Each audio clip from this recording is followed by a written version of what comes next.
Isang gabi na naman sa kalsada. Akala mo normal lang na pasada,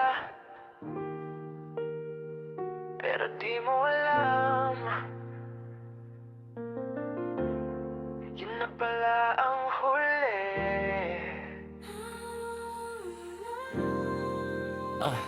Umalis ka ng bahay, dala pangarap at pagod para sa pamilya mo. Kahit hirap sinusugod, isang booking lang. Akala mo kita na, hindi mo alam peligro na pala ang dala. Sa dilim ng gabi, wala kang kakampi. Dasal mo lang ang ilaw sa bawat sandali. Kung pwede lang sana pumili ng lugar, pero sistema pipilit. Bawal mag-decline kahit delikado na. Isang pindot lang sana ng pass para iwas sa panganib na wagas. Pero dahil sa rules na mali, buhay ang naging kapalit sa huli. Hindi na nakauwi, di na akap ang pamilya. Isang rider na naman ang nawala. Kung pinili lang sana ang kaligtasan, hindi sana nauwi sa ganitong katapusan. Wala na si Pops, tahimik na ang makina. Pero ang hustisya sana wag makalimutan pa. Hindi lang ito kwento ng pasada, kundi sigaw ng buhay na dapat pinapahalagahan.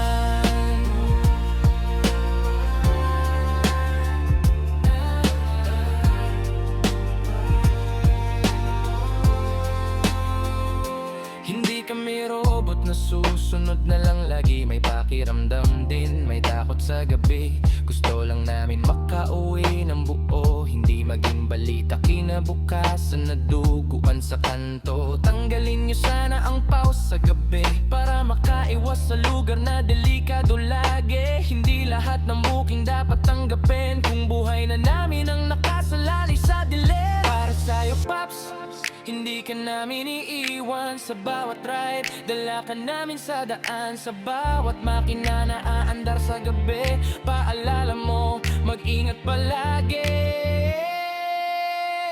Hindi na nakauwi, di na akap ang pamilya. Isang rider na naman ang nawala. Kung pinili lang sana ang kaligtasan, hindi sana nauwi sa ganitong katapusan. Wala na si Pops, tahimik na ang makina. Pero ang hustisya sana wag makalimutan pa. Hindi lang ito kwento ng pasada, kundi sigaw ng buhay na dapat pinapahalagahan.